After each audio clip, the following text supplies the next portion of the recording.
안녕하세요. 데디스 리딩 북대리입니다. 혹시 톨스토이에 대하여 얼마나 알고 계신가요? 그리고 그의 작품 중 1898년 발표한 소설 부활을 읽어보셨나요?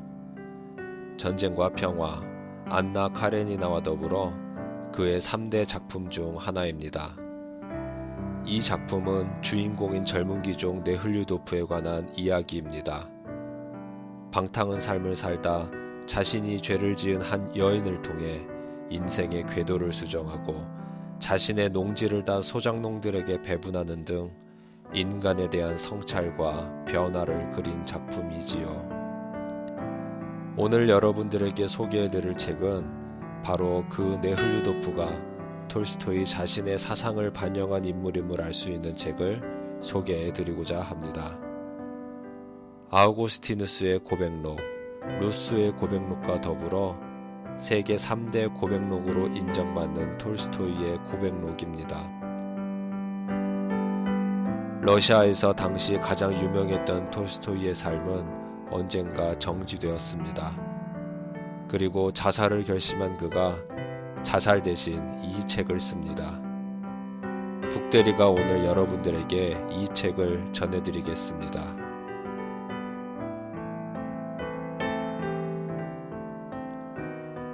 톨스토이는 당시 러시아 국교인 정교의 기독교 신앙 속에서 세례를 받고 자랐습니다. 그러나 대학교 2학년이었던 18살 때부터 기독교 신앙에 관한 것을 더 이상 믿지 않게 되었습니다. 심지어 나이가 들수록 그는 신앙으로부터 멀어져 갔는데요.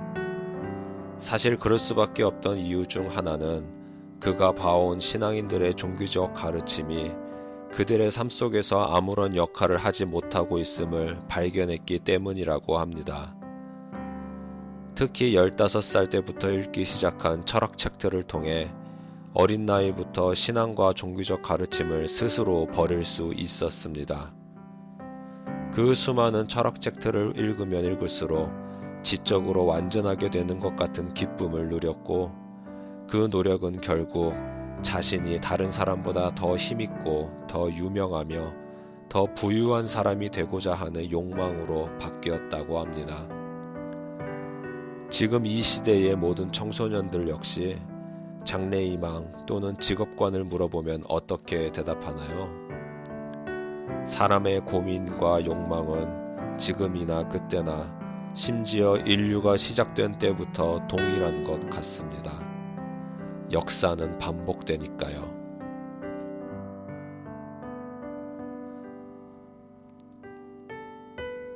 톨스토이는 젊은 시절 때로 선을 추구하는 삶을 살고자 했습니다. 그러나 그때마다 사람들은 그를 경멸하고 비웃었습니다. 반면에 그가 비열한 욕망에 굴복해서 행동할 때 사람들은 그를 오히려 칭찬하고 격려해 주었습니다. 그가 26살 때 혼란스러웠던 크림 전쟁이 끝이 났을 무렵 톨스토이는 작가들과 어울리게 되었습니다. 그러면서 그들은 톨스토이를 작가로 대우해주기 시작하였고 심지어 방탕하게 살아가는 것을 정당화시킬 수 있었습니다. 사람들은 그를 훌륭한 예술인이자 시인으로 여겼기 때문에 그는 자신이 무엇을 가르치고 있는지 모르는 가운데 글을 쓰고 가르치기 시작하며 돈을 벌었습니다. 그에 대한 대가는 늘 진수성찬과 여자, 그리고 돈이겠지요. 그래도 그는 본능적으로 종교에 대한 꺼지지 않은 심지가 있었다고 합니다. 그러나 아무리 생각해도 그 당시 종교 사제들의 생각과 뜻이 서로 일치하지 않고 분열되어 있는 모습만 볼 뿐이었고 결국 그들이 역겨워지고 또 겉과 속이 다른 자신도 역겨워짐을 느끼고 맙니다. 그리고 결국 무엇이 선이고 무엇이 악인가 하는 질문에 봉착하게 됩니다.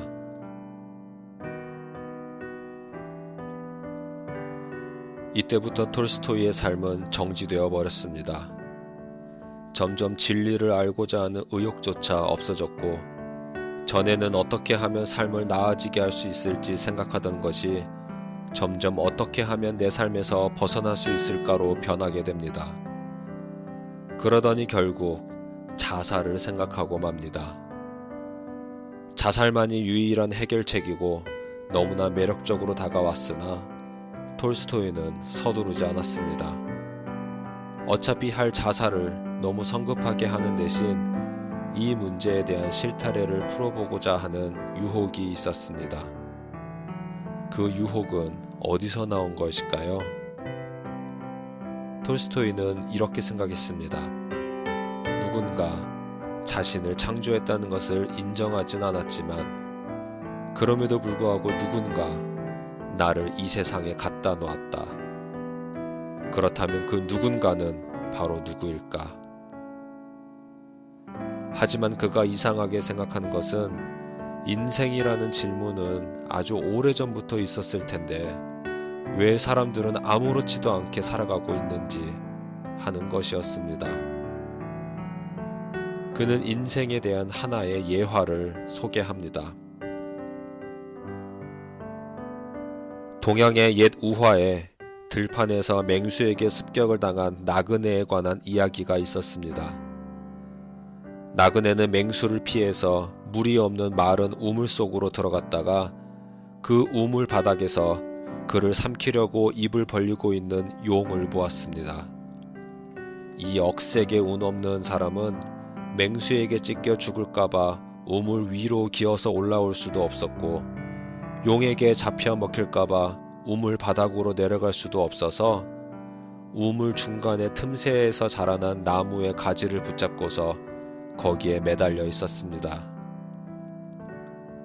나뭇가지를 붙잡고 있던 그의 손에서는 점점 힘이 빠져나가서 얼마 안 있어 그는 우물 위와 아래에서 자기를 기다리고 있는 맹수나 용에게 꼼짝없이 죽게 될 것임을 직감했지만 그래도 여전히 있는 힘을 다해 매달려 있었습니다.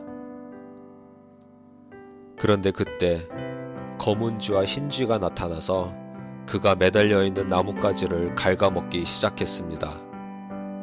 이제 곧 나뭇가지가 뚝 하고 부러질 것이고 그는 용의 쩍 벌린 입속으로 떨어지게 될 것이었습니다.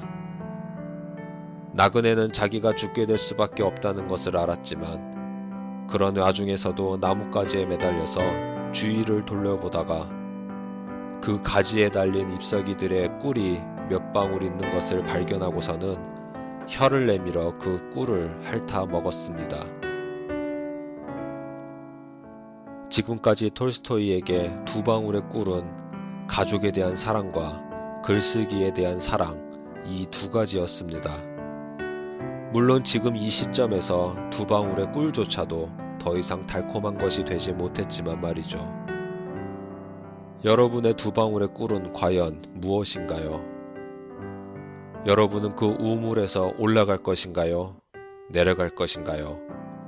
아니면 올라가지도 내려가지도 못할 바에 꿀이나 핥아 먹을 건가요?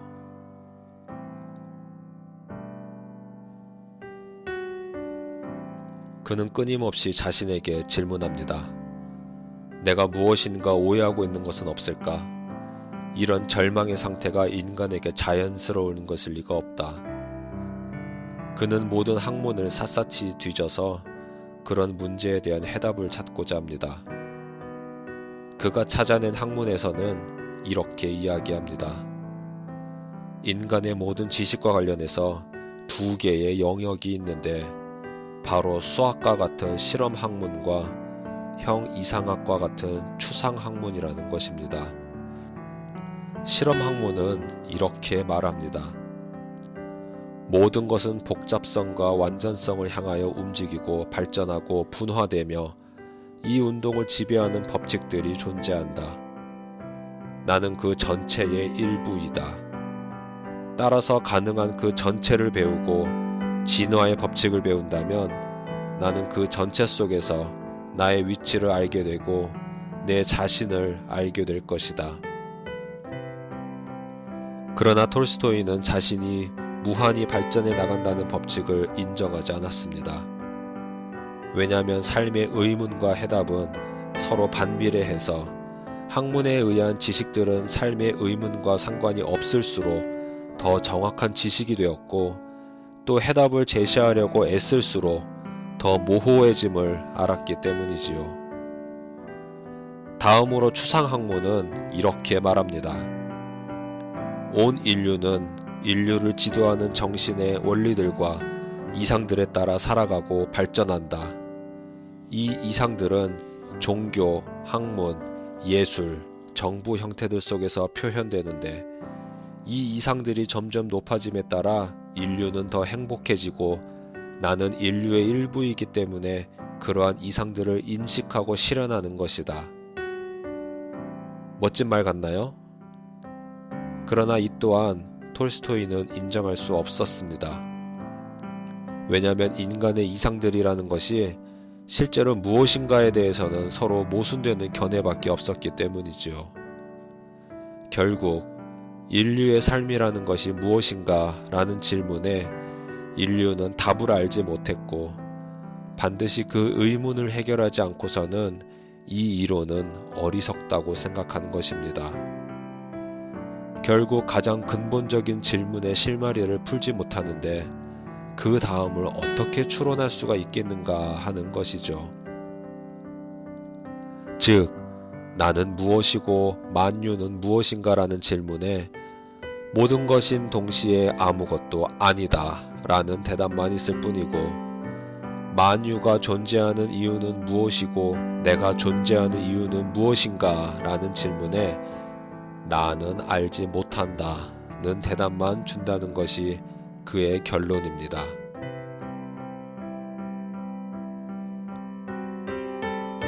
그가 찾은 학문들에서 여러분은 인생에 관한 답을 발견할 수 있었나요? 톨스토이는 이번에 현인들의 인생관을 찾아봅니다. 대표적인 인물로 소크라테스, 쇼펜하우어, 석가모니, 솔로몬 등을 연구합니다. 과연 그들은 인생에 관하여 어떻게 이야기하고 있을까요? 그리고 그들이 인간의 의문들에 대해 제시한 대답은 간략히 이렇습니다. 소크라테스, 육신의 삶은 악이고 거짓이다. 따라서 육신의 삶의 사멸은 복이기 때문에 우리는 그것을 갈망해야 한다. 쇼펜하우어, 삶이라는 것은 존재해서도 안 되는 것이고 따라서 악이다. 무로 전환되는 것만 삶에서 유일하게 신성한 것이다. 솔로몬, 우매함이든 지혜이든 부유함이든 가난함이든 행복이든 불행이든 이 세상에 있는 모든 것은 허망하고 공허한 것이다. 사람은 누구나 죽고 죽음 후에는 아무것도 남지 않는다. 이 얼마나 허무한 일인가. 석가모니, 고통과 병과 노쇠함과 죽음을 피할 수 없다는 것을 알면서 살아가는 것은 불가능하다. 우리는 삶으로부터 벗어나야 하고 삶의 모든 가능성으로부터도 벗어나야 한다. 자, 여러분, 지금까지 톨스토이는 학문으로나 현인들로나 인생에 대한 질문을 우리를 대신하여 이토록 파헤쳤습니다. 그는 그러한 것들로 절대 인생에 대한 해답을 얻어낼 수가 없었습니다.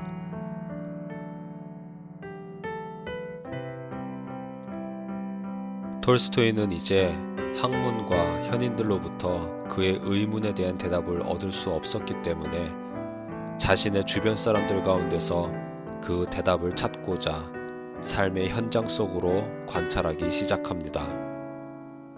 그가 삶 속에서 정답이라기보다는 오히려 이와 같이 끔찍한 상황에서 빠져나오는 4가지 방법을 발견합니다. 첫 번째는 무지입니다. 아까 동양의 한 예화 기억나시죠? 나뭇가지에 매달려 밑에서 그를 잡아먹기 위한 용이 있음도, 자신이 매달려 있는 나뭇가지를 갉아먹는 쥐가 있음도 보지 못하고 바로 눈앞에 있는 꿀방울들만 핥아먹느라 정신없는 사람들입니다. 정말 자기가 어떤 상황인지 무지한 사람들이죠. 두 번째는 쾌락주의입니다. 삶에 소망이 없다는 것을 뻔히 알면서도 용이나 쥐들을 애써 외면하고 현재 누릴 수 있는 즐거움을 가능한 즐기고자 꿀을 최대한 맛있게 먹는 사람들입니다. 무지한 사람과 다른 점은 자신의 처지를 아느냐 모르느냐이겠네요. 아마 이 시대의 사람들은 거의 이 부류라고 저는 생각합니다. 또 어떤 이들은 이런 처지를 실증 철학이라고 규정하며 그런 것들을 전혀 문제로 생각하지 않기 때문에 어쩌면 무지의 사람과 다르지 않을 수도 있겠습니다. 세 번째는 힘으로 해결하라고 하는 것입니다.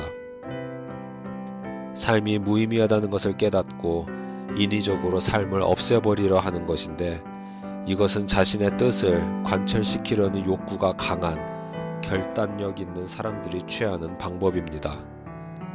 이렇게 사느니 차라리 죽는 게 낫다라는 생각인데요. 요즘 자살하는 사람들이 참 많이 있습니다. 글쎄요, 어쩌면 다 이렇기 때문에 하지 않을까요? 네 번째는 약함에서 나오는 것입니다. 삶이 악하고 허무하다는 것을 알았는데 그럼에도 불구하고 그런 삶의 나뭇가지에 매달리고 있는 자들입니다. 자살하고자 하는 결단력이 없거나 그래도 인생에 뭔가 있지 않을까 하고 시간을 끌며 기다리는 사람들입니다. 톨스토이는 자신이 이 부류에 속해 있다고 말합니다. 자살이 유일한 답이라는 것을 알면서도 내가 알지 못하는 무언가 있지 않을까 했으니 말입니다. 여러분도 한번 생각해 보세요. 나는 어디에 속해 있는지.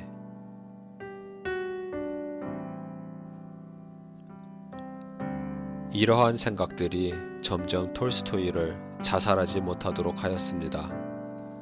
그는 자살하지 못하도록 하는 내면의 힘이 자신에게 있고 그것을 삶에 대한 의식이라고 표현했습니다. 그는 지금까지 자기와 같은 지식인들의 삶만 진정한 삶이고 다른 무수한 사람들의 삶은 고려할 가치가 없다는 생각이 잘못됐음을 자각하게 됨으로써 삶의 의미를 깨닫는 일은 그런 특정한 계층에서 찾을 것이 아니라 똑같이 삶의 무게를 짊어지고 살아가고 있는 대중들로부터 찾아보고자 합니다. 그리고 그들을 관찰합니다. 그때 그는 그들로부터 커다란 특징을 발견합니다. 그것은 자신을 끊임없이 따라다니는 자살에 대한 문제인데요. 그들은 자살을 가장 큰 악으로 여긴다는 것이었습니다. 자기와 같은 지식인들은 인간의 삶을 부정하고 조롱했지만 인류 전체는 삶의 의미에 대해 모종의 이해를 갖고 있는 것처럼 느껴졌습니다. 그 모종의 이해라는 것은 과연 무엇일까요? 그것은 분명히 이성으로는 이해할 수 없고 그 이성에서 기초할 수 없으므로 톨스토이 그가 지금껏 거부하였던 신앙이었습니다. 그는 이렇게 말합니다.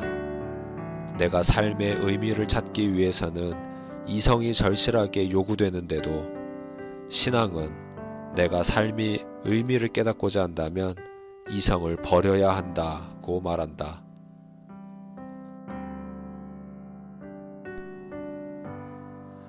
그는 갑자기 모순에 빠졌습니다. 그리고 그 모순에서 빠져나올 수 있는 출구는 두 가지였습니다. 첫 번째는 톨스토이 자신이 지금까지 이성이라고 불려왔던 것이 사실 이성적이 아니었음을 인정하는 것이었고, 두 번째는 지금까지 비이성적이라고 여겼던 것이 생각보다 비이성적이 아니었음을 인정하는 것이었습니다.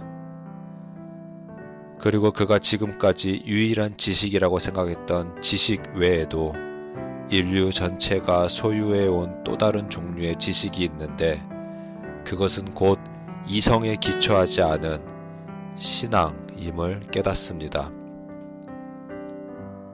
또 오직 신앙만이 인류에게 삶의 의문에 대한 대답들을 제공해 줌을 인정해 줄 수밖에 없었습니다. 왜 그럴까요? 삶이 존재하는 곳에는 어김없이 신앙도 존재했음을 발견한 것이지요. 신앙은 인간이 살아가야 할 이유가 있음을 증명하게 하는 힘이었습니다. 또 그는 이렇게 말합니다. 유한한 것의 허구성을 보지 못하고 깨닫지 못한 사람들은 유한한 것을 믿고 살아갈 수가 없다.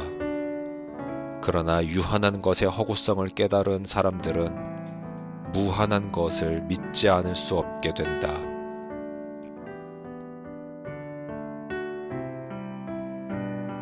이제 톨스토이는 그 어떤 신앙이라도 받아들일 준비가 되었습니다. 그래서 그는 불교와 회교 그리고 기독교를 연구합니다.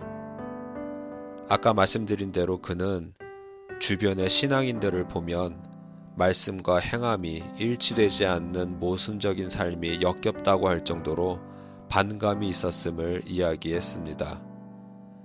그러나 대중들, 즉 가난하고 단순해서 배우지 못한 사람들을 접촉해보면 그들의 신앙은 참된 신앙이고 그들에게서는 없어서는 안 되는 것이며 오직 그 신앙만이 삶의 의미와 살아갈 이유를 제공해주고 있음을 발견합니다.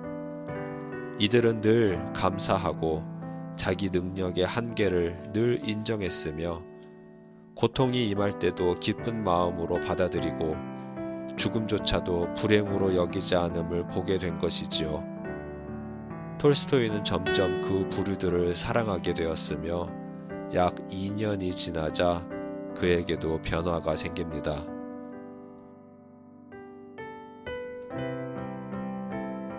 다시 묻습니다. 인간은 어떻게 해야 하는 걸까요? 자신만을 위해서 일하는 부류는 동물과 다르지 않습니다. 그러나 인간은 모든 사람을 위해 일하고 그럴 때 인간은 행복과 삶의 의미를 느낍니다. 톨스토이는 30여 년을 살아오는 동안 자신의 문제는 쾌락을 추구할 수 있는 삶의 모든 조건을 다 갖춰놓고서 욕망을 만족시키며 살아온 삶 때문이었음을 발견합니다. 저도 이 말에 참 공감합니다. 우리가 이전 삶에서 벗어나 새로운 삶을 살아보고자 할 때가 있는데 잘 되지 않는 것은 나를 유혹하는 환경으로부터 내가 벗어나야 하는 것이지요. 하지만 그 의지가 가장 어려운 거 아닐까요? 아니 어쩌면 그래야 한다는 그 의식조차 인식하지 못할 수도 있습니다. 인류의 삶은 누군가의 의지에 따라 영위되는데 그 의지를 이해하기 위해서는 그 의지가 우리에게 요구하는 것을 행함으로 그 의지를 이루어야 합니다. 행하지 않고서는 알 수가 없는 것이지요. 이 의지라는 녀석은 인간을 어떻게 살아야 하는지에 대한 답을 알지 모릅니다. 그러나 성경은 우리의 실체를 진단해 줍니다. 사람들이 자기 행위가 악함으로 빛보다 어둠을 더 사랑하는 것이니라. 악을 행하는 자마다 빛을 미워하여 빛으로 오지 아니하나니 이는 그 행위가 드러날까 함이요.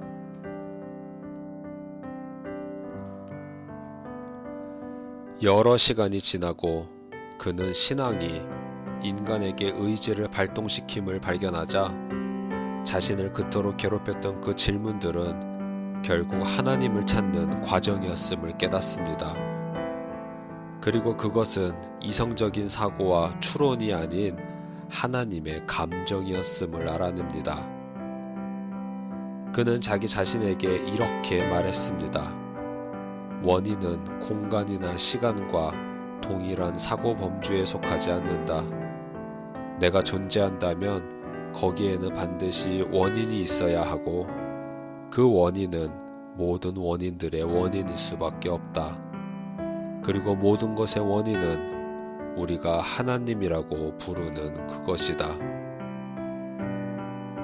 이러한 과정에 이르자 자신은 어떤 원인이나 이유나 의미 없이 이 세상에 태어난 것일 수 없고, 자신이 혹시 둥지에서 떨어졌을지라도 그 어미새는 어디에 있을까? 원인의 원인, 또 그 원인의 원인이 되는 그 누군가는 누구일까를 생각하게 됩니다. 그러다가 문득 또 하나님은 존재하지 않아, 내 상상 속에서 합리화시키는 거야 라는 생각에 사로잡혔고, 그럼 틀림없이 자살의 생각이 또 올라오기 시작합니다. 그러나 또 문득, 그렇다면 나는 분명 하나님을 찾고 있는데 나의 그런 인식은 어디서 오는 것인가 를 생각하면 그는 다시 살아나고 있음을 느낍니다. 이것을 반복하다 결국 이렇게 말합니다. 내가 하나님을 믿었을 때에는 내가 살아나고, 하나님을 믿지 않거나 잊어버리면 내가 죽는구나. 내가 하나님의 존재를 믿는 믿음을 잃었을 때 죽게 되는 것은 분명하다. 하나님을 인식하고 찾을 때에만 진정으로 살아있게 된다. 그렇다면 내가 찾고 있는 것은 무엇인가? 톨스토이의 내면에서 갑자기 어떤 음성이 소리칩니다. 하나님은 존재한다. 하나님 없이 사는 것은 불가능하다. 하나님을 아는 것과 사는 것은 하나이고 동일한 것이다. 하나님은 생명이다. 하나님을 찾는 삶을 살아라. 하나님 없이는 삶이라는 것이 있을 수가 없다. 그렇습니다. 톨스토이가 그토록 몸부림치면서 인생에 대한 질문에 답을 구했을 때 그것은 이성과 지식이 줄 수 없는 그 무언가였고, 그 무언가는 모든 것의 원인이 되며 근본이 되는 창조주 하나님, 그분이었던 것입니다. 이 책의 해설자 에일머 모드는 이렇게 말합니다. 톨스토이의 결론은 자기 자신을 목적으로 삼는 삶이란 틀림없이 불행으로 귀결될 수밖에 없으며, 이와 같은 불행으로부터 벗어나는 길은 예수 그리스도와 함께하는 삶이라는 것이다. 예수 그리스도의 삶은 모든 인류에게 비추는 이성의 빛이다. 톨스토이가 말하는 삶이란 지상에서 하나님의 나라를 건설하는 과업에 예수 그리스도와 함께하는 것은 하나의 축복이다. 개인적인 행복을 추구하는 삶은 불행한 삶이다. 왜냐하면 그 삶이 보여주는 노력은 죽음에 의하여 산산조각 나고 말기 때문이다. 여러분, 어떻게 생각하시나요? 제 주위에도 삶의 목적이나 열심히 살아야 하는 이유 등을 모르는 채 무조건 열심히 달리며 사는 분들이 참 많습니다. 또 덜어는 그렇게 열심히 사는 이유라는 것이 자기의 행복과 부유한 삶에 대한 만족이라고 이야기하는 사람들도 있습니다. 하지만 그게 다일까요? 그렇다면 가정이 없거나 돈이 없으면 그 인생은 실패한 인생일까요? 톨스토이는 그렇게 삶이라는 것이 간단하게 또는 이성적으로는 정의할 수 없음을 분명 고백합니다. 톨스토이가 그토록 궁금해해왔던 자신은 어디로부터 왔는지에 대한 질문, 원인의 원인이 되는 그 누군가는 과연 누구인지에 대한 질문. 볼지어다. 내가 문 밖에 서서 두드리노니 누구든지 내 음성을 듣고 문을 열면 내가 그에게로 들어가 그와 더불어 먹고 그는 나와 더불어 먹으리라. 데디스 리딩 북대리였습니다.